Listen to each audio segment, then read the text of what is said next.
Meanwhile, we have a bombshell story from the San Francisco Standard. Doctors and physicians who were pushing masking, COVID lockdowns, and the experimental vaccines on Twitter during the pandemic were actually part of a network of fake accounts. This story is unbelievable.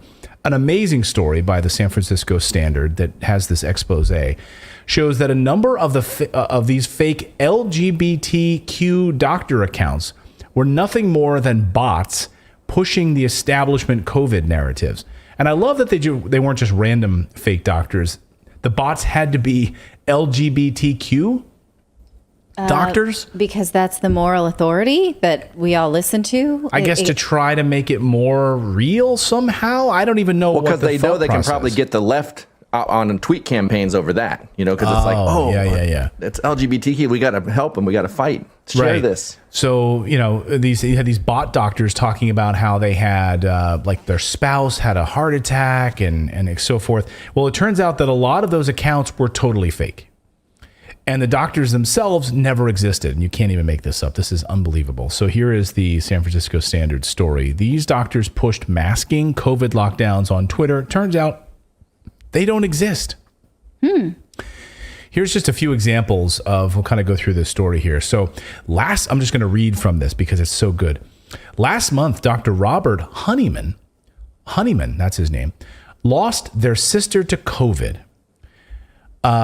Lost their sister to COVID, they say. They wrote about it on Twitter and received dozens of condolences, over 4,000 retweets, 43,000 likes. Exactly 1 month later, on December 12th, Honeyman wrote that another tragedy had befallen their family. Sad to announce that my husband has entered a coma after being in hospital with COVID. The doctor is unsure if he will come out, they tweeted. This year has been the toughest of my life, losing my sister to this virus. This is the first time in my life I don't see light at the end of the tunnel. Again, the condolences, the well wishes rolled in, but there's a problem. Honeyman wasn't a real human being. He was supposed to be a transgender doctor of sociology and feminist studies. He wasn't real at all. In fact, here is the photo. Here's Dr. Honeyman. It was fake. His Twitter photo had been stolen from an insurance company professional website in Wayne, Indiana. Okay. Yeah, and if you wanted, it's simple to find him. If you go to Google and you do search for smiling, happy, handsome Latino man, you can find a stock photo of the guy. Is that you calling him handsome in your Google search? This is... If I had a nickel for every time I search for that on Google. Smiling, happy, handsome Latino man. That's not in my Google search results. That's how he comes up. If you need that for your stock photo... You're going to get that guy. Among multiple fake doctor accounts, the accounts urged extreme caution about COVID-19.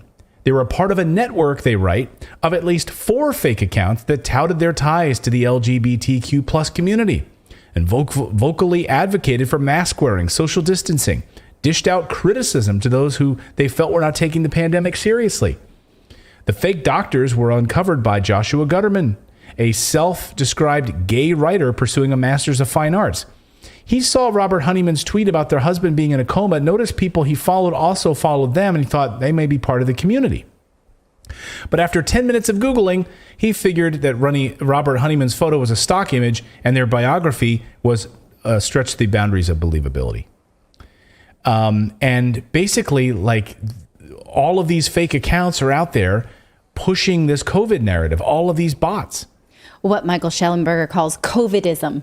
COVIDism. It's basically, sort of the woke presentation of COVID that, you should wear 8 masks at a time and have a booster. I even saw a conversation in response to something that the CDC posted today where someone was like, okay, I had my bivalent booster the minute it was available. When can I get my next one? Is it too soon now? And I'm like, who's asking this? You don't have a doctor to ask. You're asking on Twitter? That is COVIDism. That sounds totally fake. Like, it does. Well, and it's funny you're pointing out what these bots are saying. If you follow like people like Rob Reiner, Mark Ruffalo, like some of these Hollywood people, they're saying the exact same thing these bots are saying. Yeah, and they'll retweet these bots, and this is how it goes. So I want to know like who's behind this, because there's apparently a couple. There's a bunch of these different bot accounts. Some of them have Ukrainian flag pins in their Twitter name, but they're all fake. and they're just pushing. They're pushing all of this, the same narrative across Twitter and in social media. Another account associated with this group, Dr. Gerald Fisher, fake guy, displayed rainbow, trans, and Ukrainian flags next to his name and described himself as an ally for all in the LGBTQ plus community. Wear a mask, hashtag. His account has now been taken down, but he sure showed us. It's amazing. They all three of them had created their accounts during the pandemic, so they're brand new accounts. Fisher's account dated to 2019, but his earliest visible tweet was from July of 2022. They also frequently interacted with one another, like commenting back and forth and retweeting each other's fake accounts. Like we live in some weird matrix, don't I mean? Or I don't know, or outside of the matrix. It's a simulation. Yeah, we do.